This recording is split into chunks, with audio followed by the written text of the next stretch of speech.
Hello दोस्तों, students interest में आप सबका स्वागत है। आज हम लोग एसपीडी क्विज के पार्ट 3 देखेंगे। इसके अंतर्गत जो भी क्वेश्चन रखे गए हैं वो कई बार कॉम्पिटिटिव एग्जामिनेशन में पूछे जा चुके हैं और आगामी आने वाले प्रतियोगिता परीक्षाओं में भी इन प्रश्नों के पूछे जाने की तीव्र संभावनाएं हैं। तो चलिए देखते हैं आज के महत्वपूर्ण प्रश्न। रतौंधी किस विटामिन की कमी से होता है? रतौंधी विटामिन ए की कमी से होता है। और विटामिन ए की पूर्ति होती है किससे? हरी साग सब्जी से। हरी साग सब्जी से हम लोगों को विटामिन ए मिलता है, ठीक है।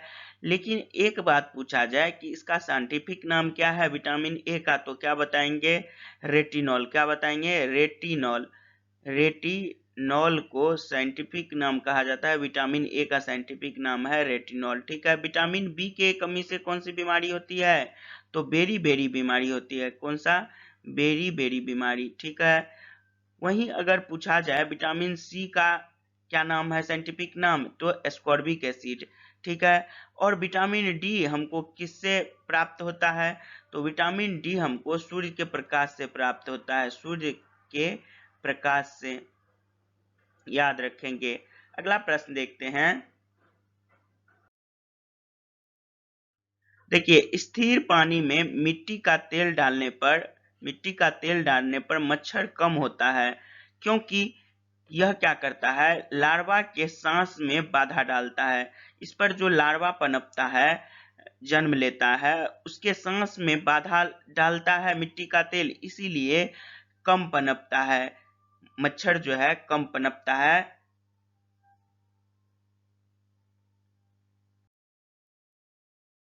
अगला देखिए, कंप्यूटर में प्रयुक्त असेंबली भाषा। देखिए, असेंबली भाषा केवल बाइनरी संख्या को रीड करेगा, ठीक है। तो बी नंबर इसका सही जवाब होगा।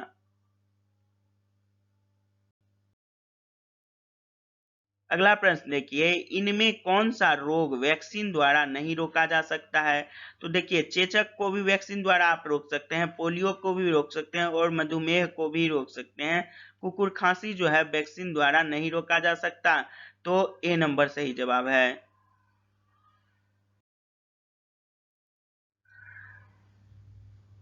स्पॉन्डिलिटिज नामक रोग किस अंग को प्रभावित करता है? स्पॉन्डिलिटिज रोग जो है यह प्रभावित करता है मस्तिष्क गुहा को प्रभावित करता है, तो डी नंबर सही जवाब है।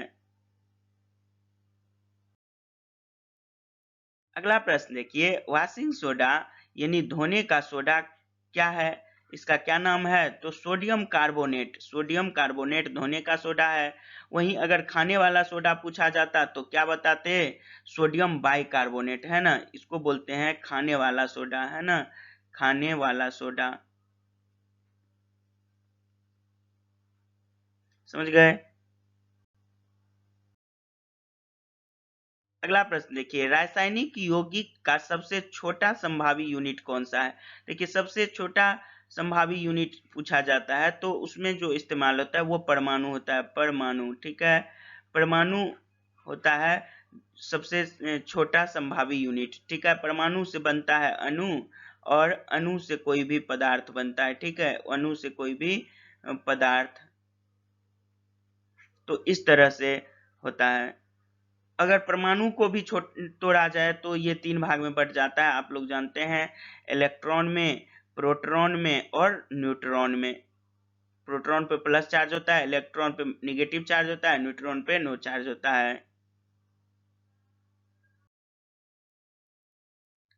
मरकत।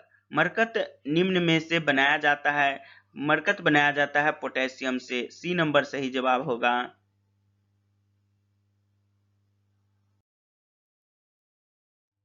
किसकी कमी के कारण अरक्तता होती है? तो अरक्तता जो होती है वो लोहा के कमी के कारण होता है, Fe। ये Fe पूर्ति कहाँ से होती है? तो आप जब साग सब्जी खाएंगे, हरा हरा साग सब्जी, तब जो है इसकी पूर्ति होगी। तो सही जवाब क्या हो जाएगा? लोहा।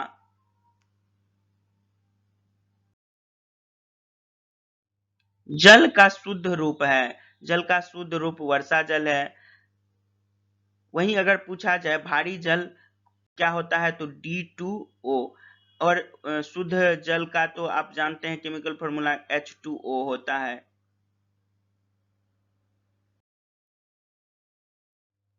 नीली क्रांति किससे संबंधित है? नीली क्रांति संबंधित है मत्स्य उद्योग से, ठीक है। और हरित क्रांति कृषि से संबंधित है, हरित क्रांति। और हरित क्रांति के पितामह किसे कहा जाता है? डॉक्टर स्वामीनाथन को, स्वामीनाथन।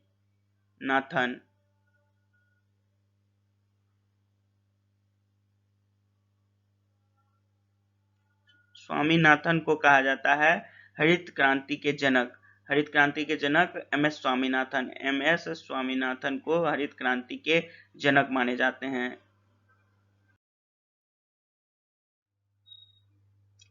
नाइट्रोजन यौगिकीकरण के लिए जिम्मेदार बैक्टीरिया निम्न में से के जड़ में पाया जाता है?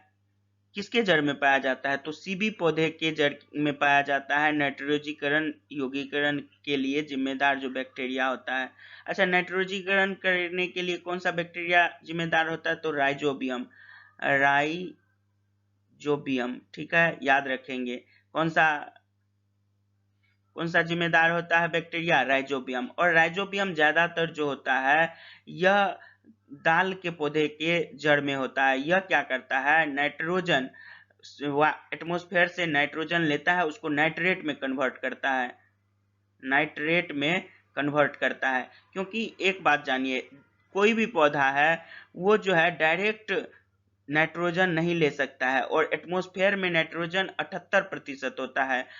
तो इसके लिए क्या करता है, ये राइजोबियम जो है इससे क्या करता है, वायुमंडल से नाइट्रोजन लेता है, उसको नाइट्रेट में कन्वर्ट करता है, तब प्लांट को देता है। और ये जो नाइट्रोजन जो होता है, प्लांट इससे क्या करता है, प्रोटीन का निर्माण करता है अमोनिया के द्वारा, ठीक है।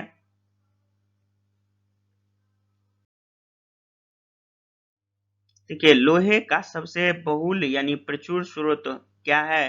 तो हरी साग सब्जी से लोहा प्राप्त होता है, और इससे औरक्ता जैसी बीमारी भी हम दूर कर सकते हैं। तो बी नंबर इसका सही जवाब है।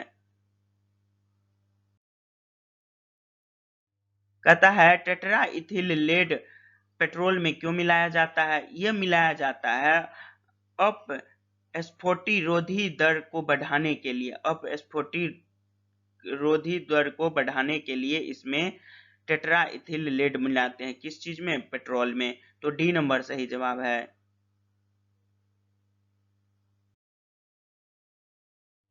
अगला देखिए, मानव शरीर में प्रचुर तत्व कौन है? सबसे ज्यादा प्रचुर मात्रा में क्या मिलता है? तो ऑक्सीजन मिलता है। याद रखेंगे, O2 जो है मानव शरीर में प्रचुर मात्रा में मिलता है।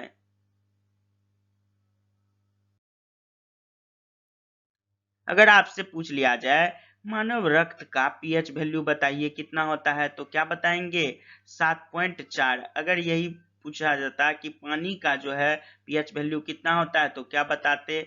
वाटर का कितना होता है? तो 7 होता है, ठीक है, वाटर। और ये न्यूट्रल होता है, ठीक है। अब देखिए, पीएच वैल्यू पर 7 जो होता है वो न्यूट्रल होता है, और जैसे जैसे आप इधर जाएंगे वो एसिड हो जाएगा, और इधर जैसे जैसे जाएंगे वो बेस हो जाएगा। तो इस तरह से, तो इसका पूछा जा रहा था मानव रक्त का, तो आप बताते बी नंबर ऑप्शन में टिक लगाते, ठीक है।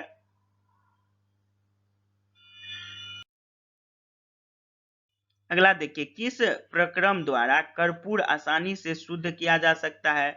तो यह विधि जो है ऊर्ध्वपातन। ए नंबर सही जवाब है।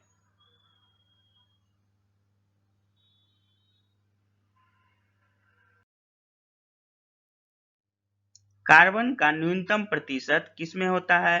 कार्बन का न्यूनतम प्रतिशत पिटवा लोहा में होता है। तो सी नंबर सही जवाब है। अत्यधिक आघातवर्ध धातु कौन सा है? अत्यधिक आघातवर्ध धातु की अगर बात करें तो ये है सोना, है ना, Au। इसका सिंबल क्या होता है? सोना।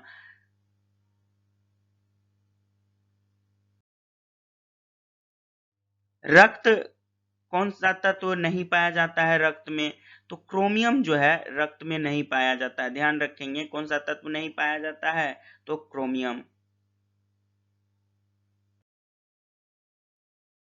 Thank you for watching the video. अगर आपको ये वीडियो पसंद आया हो तो अपने दोस्तों के साथ जरूर शेयर करें। अगर आप चैनल पर नए हैं तो चैनल को सब्सक्राइब कर लें, साथ ही नोटिफिकेशन बेल भी ऑन कर लें, ताकि आगामी आने वाले जो वीडियो होंगे उसका अपडेट आपको मिल सके और आप उसे भी देखकर लाभान्वित हो सकें।